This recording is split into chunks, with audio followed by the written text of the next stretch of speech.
Hello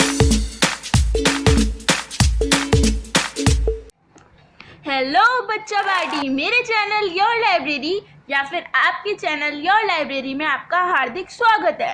आज हम discuss करेंगे चैप्टर 2 प्रिंसिपल ऑफ मैनेजमेंट में फ्यूल के कुछ प्रिंसिपल्स। इससे पहले हम चैप्टर 1 और चैप्टर 2 में importance and nature of principles of management already discuss कर चुके हैं। अगर आपने वो नहीं देखे हैं तो जल्दी जल्दी जाइए, उन्हें देखिए, लाइक शेयर और सब्सक्राइब कीजिए। चलिए आज का टॉपिक शुरू करते हैं। तो सबसे पहला पॉइंट है division of work. Division of work मतलब क्या है? डिवीजन मतलब किसी चीज़ को तोड़ना और वर्क मतलब काम। तो काम को छोटे छोटे पार्ट्स में तोड़ना, है ना यार। उसके बाद अब हम डिस्कस करते हैं कि इस प्रिंसिपल में एक्चुअली क्या है, एक एग्जाम्पल की हेल्प से। जैसे कि एक एग्जाम्पल लेते हैं कि ये हमारा ढोलू है, टॉप लेवल का मैनेजर है ये हमारा ढोलू। और उसकी ऑर्गेनाइजेशन में ही दो लोग काम करते हैं, ये है हमारा शोंटी और ये है हमारी पोपली, है ना। तो ये दोनों हैं और अब काम दोनों में डिवाइड करना है, ठीक है। दोनों अभी नए आए हैं ऑर्गेनाइजेशन में और दोनों की क्वालिफिकेशन और दोनों की स्पेशलाइजेशन काफ़ी अलग है एक दूसरे से, है ना। तो अब हम देखते हैं कैसे ये काम डिवाइड करेगा। जो हमारा शोंटी है वो फाइनेंस या फिर अकाउंट से रिलेटेड काम में काफ़ी ज़्यादा स्पेशलाइज्ड है ना। तो अब ढोलू क्या करेगा कि इसको अकाउंट्स डिपार्टमेंट में या फिर फाइनेंस से रिलेटेड ही कोई काम देगा। और पोपली जो है हमारी बिजनेस एनवायरनमेंट की स्कैनिंग, काफ़ी उसमें वो एक्सपीरियंस है और उन्होंने काफ़ी जगह काम भी किया हुआ है, तो इसको उससे रिलेटेड काम मिलेगा। तो ढोलू ने एक्चुअली काम क्या किया? ढोलू ने जो हमारा ऑर्गेनाइजेशन में काम था उसको छोटे छोटे पार्ट्स में डिवाइड किया और लोगों को दिया, पर ये देख के दिया कि वो खुद किस काम में ज़्यादा स्पेशलाइज्ड है और कौन सा काम वो काफ़ी अच्छे से करते हैं, है ना। तो ये चीज़ देख के ढोलू ने काम डिवाइड किया। ऐसे नहीं कि चलते फिरते कहीं पे भी किसी को भी कोई भी काम पकड़ा दिया करो कैसे भी, है ना। तो ये है इसमें डिवीजन ऑफ वर्क। मतलब यही है कि जो भी हमारी ऑर्गेनाइजेशन में काम है उसको ऐसे बांटो कि सारा काम भी हो जाए और जिसको जो काम करना है वो काम करे और कोई भी हौच पौच ऐसा कुछ ना हो, है ना।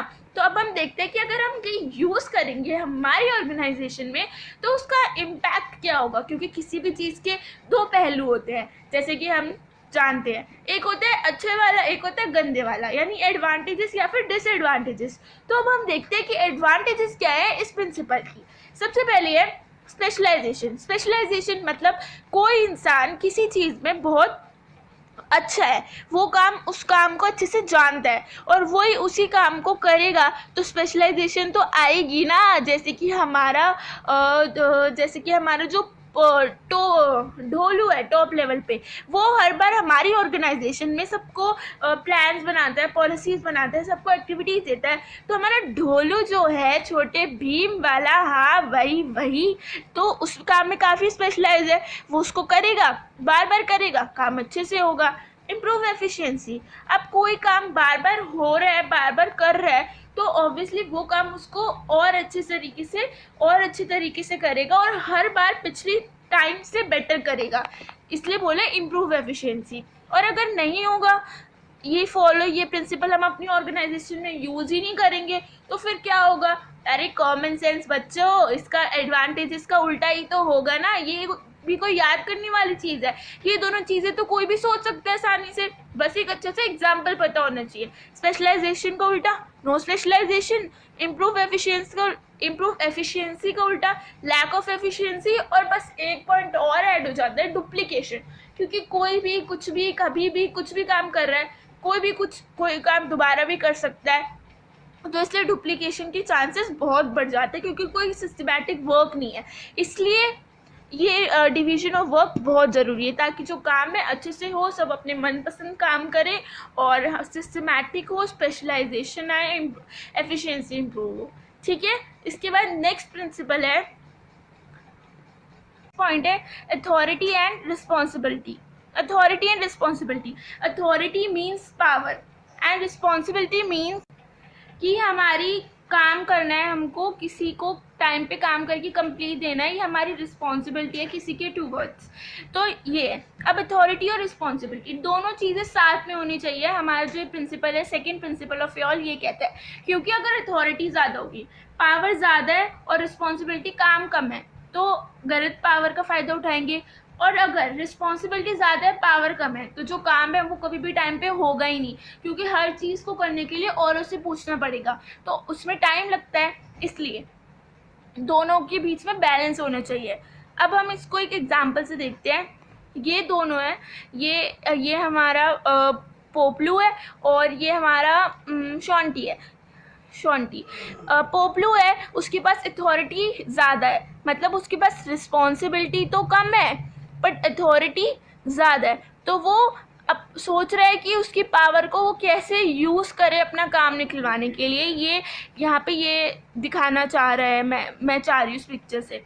और नेक्स्ट ये है हमारा शॉन्टी, जिसके पास काम का इतना बर्डन है क्योंकि उसको सारा काम खुद करना है और ना उसको सबसे परमिशन लेनी है, और इसलिए डिले भी हो रहा है। इतना ज़्यादा काम है बेचारा कि वो कोई काम टाइम पे ही नहीं कर पा रहा। तो अथॉरिटी और रिस्पॉन्सिबिलिटी इसमें यही है कि जो भी काम है और पावर दोनों इक्वली डिवाइड होना चाहिए। इसके एडवांटेज क्या होंगे कि अगर इक्वली डिवाइड होगा रिस्पॉन्सिबिलिटी और अथॉरिटी, मतलब काम और पावर इक्वल है अकॉर्डिंग टू काम, उसके पास पावर है, तो कोई भी मिसयूज़ नहीं कर पाएगा अपनी पावर का, क्योंकि जितना काम है उतनी ही पावर है, उससे ज़्यादा नहीं है। और रिस्पॉन्सिबिलिटी भी टाइम पे होगी क्योंकि किसी से पूछना नहीं पड़ेगा। उसका उल्टा क्या होगा, डिसएडवांटेज, मतलब हमारा जो अथॉरिटी है उसका मिसयूज़ होगा और हमारा काम डिले होगा। और ऐसे जैसे कि यहाँ पे मैंने दिखाया था कि ये बर्डन है काम से बहुत ज़्यादा, ऐसे ओवर बर्डन ऑफ वर्क होगा एम्प्लॉयज़ पे। तो ये था सेकंड प्रिंसिपल ऑफ फ्योल। उसके बाद नेक्स्ट हम डिस्कस करते हैं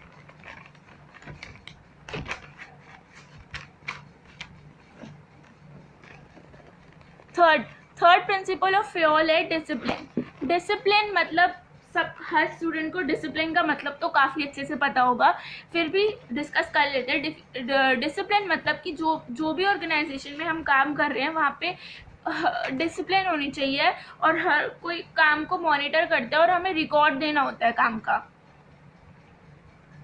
और हमें टाइमली काम कंप्लीट करना होता है, ठीक है। और तो अब देखते हैं कि डिसिप्लिन कैसे ये प्रिंसिपल हमें फ्योल ने दिया है। ये देखो जैसे कि हमारा टॉप लेवल का मैनेजर है ढोलू जो उसके एम्प्लॉयज़ हैं, जितने भी एम्प्लॉयज़ काम कर रहे हैं, शॉन्टी पॉन्टी या कोई भी है, ये पोपलू पोपली जो भी है, उन सब पे उसने नज़र रखी हुई है कि, और वो टाइमली, ये मैं एक्चुअली ये दूरबीन बनाना चाहती थी पर पता नहीं है क्या बन गया, तो ये सब पे नज़र रख रहा है और टाइमली उनसे रिपोर्ट लेता है कि वो लोग क्या काम कर रहे हैं और कैसे काम कर रहे हैं, और उन पे नज़र रखता है कि वो अपने काम ही करते हैं, वो कोई टाइम पास ना करें। तो ये डिसिप्लिन नहीं होगा तो ये लोग काम नहीं करेंगे ना, ये लोग इधर उधर टाइम पास करेंगे। इसलिए डिसिप्लिन ज़रूरी है ताकि टाइमली काम होता रहे, और दोनों लेवल पे डिसिप्लिन ज़रूरी है, सुपीरियर भी और सबऑर्डिनेट भी, ठीक है। और इसका एडवांटेजेस क्या होंगे कि अगर लोगों डिसिप्लिन में काम करेंगे, सब पे नज़र रखी जाएगी, उनसे टाइमली रिकॉर्ड लिया जाएगा, तो सब सिस्टमेटिकली होगा, एफिशिएंसी बढ़ेगी, अच्छे से काम होगा, सब टाइमली काम होगा। उसके बाद डिसएडवांटेज क्या होगा, अगर डिसिप्लिन नहीं है, सब टाइम पास करेंगे, कन्फ्यूजन, क्योस, डिसऑर्डर, ये सब होगा। रिसोर्सेज भी वेस्ट होंगे, एफिशिएंसी तो बढ़ेगी नहीं, पर जो हमारे रिसोर्सेज हैं, क्योंकि लोगों पे कोई ध्यान नहीं दे रहा, तो वो अपने हिसाब से काम करेंगे, उनको उससे कोई मतलब नहीं है, फिर चाहे कोई रिसोर्सेज वेस्ट होता हो कोई नहीं, तो ये भी होगा। उसके बाद नेक्स्ट डिले इन वर्क, जो हमारा काम है वो भी लेट होगा, ठीक है। तो हमारे लिए डिसिप्लिन हमारी नॉर्मल लाइफ में भी बहुत ज़रूरी होता है, ताकि हमारे जो भी काम है वो टाइमली हो और अच्छे से हो। तो ऑर्गेनाइजेशन को मैनेज करने के लिए तो डिसिप्लिन बहुत ज़रूरी है ना। उसके बाद नेक्स्ट प्रिंसिपल है unity of command. Unity of command एक स्टूडेंट बहुत अच्छे से समझ सकता है, ठीक है। तो यूनिटी ऑफ कमांड कैसे हम इससे रिलेट कर सकते हैं। यूनिटी ऑफ कमांड का मतलब है कि अगर एक ऑर्गेनाइजेशन में कोई भी एम्प्लॉय काम कर रहा है तो उसका सिर्फ एक बॉस होना चाहिए। अगर उसके एक से ज़्यादा बॉस होंगे ना तो वो कंफ्यूज हो जाएगा, कभी बेचारा इधर जाएगा, कभी बेचारा उधर जाएगा, वो कुछ नहीं कर पाएगा एंड में, और फिर सबको बहाने देगा इधर से उधर और कोई काम नहीं करेगा। तो देखते हैं कैसे। ये मैंने 2 चीज़ें ड्रॉ की हैं। फर्स्ट ये सिचुएशन है जिसमें एक एम्प्लॉय है हमारा, पोपलू है ये, और ये उसके ऊपर सुपीरियर है, उसको कोई भी ढोलू ले सकते हैं या फिर गोलू। इसका एक ही बॉस है, तो उसको एक ही बॉस से इंस्ट्रक्शन चाहिए, तो वो अच्छे से मैनेज कर पाता है और उस पर ध्यान भी रखता है, ये टाइमली काम दे रहा है, सिस्टमेटिक वर्किंग सब हो रहा है, ठीक है। और ये एक बेचारा हमारा, ये हमारा है भोलू। भोलू है ये हमारा बेचारा, जिसके इतने सारे बॉस हैं, सब उसको इंस्ट्रक्शन दे रहे हैं, उसको समझ ही नहीं आ रहा मैं किसका इंस्ट्रक्शन लूँ, किसका काम पहले करूँ, इसलिए वो इतना परेशान है। फिर उसने क्या किया, इधर उधर बहाने, इस बॉस को बोल दिया कि इनका काम करना है, इसको बोल दिया इनका काम करना है, इसको बोल दिया इनका। इससे क्या होगा, इससे एक तो उसने बहाने दे दिए हर जगह, है ना, अपना काम नहीं किया, और इनके बीच में ईगो क्लैशेज आ गई। ईगो क्लैश कैसे, इसको लगेगा कि इसका काम पहले कर रहा है, इसको लगेगा इसका काम पहले क्यों कर रहा है, मेरा करना चाहिए, तो कन्फ्यूजन सब ये सब हो गया। तो यही है कि अगर यूनिटी ऑफ कमांड नहीं होगी, एक से ज़्यादा बॉस होंगे ऑर्गेनाइजेशन में, तो कन्फ्यूजन होगी, ईगो क्लैशेस, जैसे मैंने आपको बताया, डिसिप्लिन तो होगा ही नहीं, क्योंकि कोई नज़र ही नहीं रखेगा, वो इधर उधर बहाना ही देता रहेगा, और जैसे कि सबऑर्डिनेट विल गिव एक्सक्यूज़। उसके बाद एडवांटेजेस क्या होंगे, कोई कन्फ्यूजन नहीं होगी अगर सिंगल बॉस है, जैसे कि मैंने आपको दिखाया था, कोई ईगो क्लैशेस नहीं है, क्योंकि सिंगल बॉस है, सिंगल बॉस से ऑर्डर रिसीव करना है। उसके बाद एफिशिएंसी भी, इफ़ेक्टिवनेस भी बढ़ेगी और एफिशिएंसी, काम दोनों बढ़ेंगे। तो यूनिटी ऑफ कमांड इसलिए ज़रूरी है। अगर जैसे कि स्कूल का एग्जांपल ले सकते हैं कि हमारा जो स्टूडेंट्स होते हैं स्कूल में, वो इतने ज़्यादा ओवरबर्डन क्यों होते हैं, क्योंकि इतने सारे सब्जेक्ट है, सारे सब्जेक्ट का काम करना है और हर टीचर की सुननी है ना। तो इसलिए एक ही सिंगल बॉस होना चाहिए, ताकि वो अच्छे से काम करे, डिसिप्लिन हो, कोई ईगो क्लैशेस ना हो और कन्फ्यूजन ना हो।